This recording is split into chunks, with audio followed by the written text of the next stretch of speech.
Unrestricted free agent na nga si Jonas Valanciunas, ang one of the best available free agent na sentro ngayong off-season. Ayon nga kay Mike Scotto ng Hoops Hype, ay sa tingin nga nito ay walang plano itong si Jonas na bumalik pa sa Pelicans. Mas nababagay kasi yung laruan netong si Larry Nance Jr. kay Zion compare dito kay Jonas dahil nga may shooting sa labas itong si Larry Nance Jr. Maraming team na nga ang nagkaka-interest dito kay Jonas tulad ng Sixers at Cavaliers. Marahil nakita nyo na rin ang ibang Lakers fan na pinost na sana or dapat kunin nga ng Lakers itong si Jonas dahil sa kakulangan ng team sa big man. Ngayong season ang sinahod netong si Jonas ay 15 million. 32 years old lang ito so posibleng humingi pa yan ng mas malaki pa dyan which is mahihirapan ang Lakers dahil sa cap space na meron sila. Let's say ginawan nila ng paraan para masign itong si Jonas. Ang tanong ay bagay nga ba itong si Jonas para sa LA Lakers? Unahin natin sa pros. Ang unang magiging ambag netong si Jonas ay rebounding at scoring. Easy lang ang 10 plus points at 10 plus rebounds dito. Mula 2018 to 2023, double-double ang average netong si Jonas, averaging 16.7 points per game at 11.2 rebounds per game. Ngayon season, bumaba sa 12.2 points per game at 8.8 rebounds na lang ang kanyang laruan dahil need niya lumabas sa painted area. Yan ay para makapag-operate ng maayos sa loob si Zion. Ang sunod na pros ay ang kanyang free throw shooting. 78.9 ang career free throw percentage nito, which is above sa league average naman para sa mga sentro ngayong season. Ang maganda dito kay Jonas ay meron itong post-up move at soft touch dito sa painted area.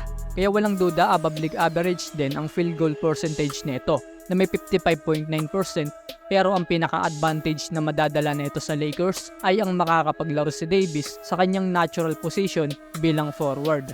Kita naman yan noong 2020 bubble na kung saan merong Javel at Dwight ang LA Lakers, na kung saan nag-result ito ng kampyonato. Sinabi na rin naman ni Davis last year na mas prepare nga nito na maglaro ng less center para mas maiwasan ang injury. Sa cons, dito na madami. Unang-una, mabagal tumakbo itong si Jonas. 7-footer na 265 pounds ito, kaya magiging problema ito lalo na sa fast break. Top 3 pa naman ang Lakers sa fast break points per game ngayong season. Sumunod ay ang floor spacing. Hindi kilalang consistent na may tira sa labas itong si Jonas, pero kaya naman niyang pumukol. 30.8 lang ang 3-point percentage niya ngayong season at 34.8 naman ang career 3-point shooting percentage niya. Still, below league average pa din. Pero wag ka, may career high 7 matrix yan noong 2021 at 2022. Another cons ay ang kanyang depensa. Hindi kilalang shot blocker itong si Jonas. Sa 13-year career neto sa NBA, 5 times pa lang nag-average ito ng 1 block per game sa buong season. Ngayong season lang, 0.8 blocks per game lang ito. Dahil 7-footer at 265 pounds nga ito, expected na mabagal din ang lateral movement neto, na kung saan ay nagiging pangunahing target ng mga guard sa switching. Yan ay para atakehin nila ang depensa dahil alam nilang hindi makakasabay sa bilis nila yung sentro. Dahil hindi nga consistent ang shooting neto sa labas, mahihirapan naman umatake sa loob ang LA Lakers. Kasi alam ng kalaban na kahit ipasa ng attacker yung bola sa corner, o dito kay Jonas in this case, mababa ang chance na maipukol neto ang tres. Ang mangyayari ay yung bantay netong si Jonas ay tutulong lang din sa loob. So yun nga, madami pang pwedeng i-consider bago nila masign itong si Jonas. Isa na dyan ang nabanggit ko kanina, ang cap space. Kung may plano man ang Lakers na maghanap ng bagong sentro para makapaglaro na si Davis sa kanyang dating position, baka ang priority nila ang player na merong rebounding at shot blocking ability.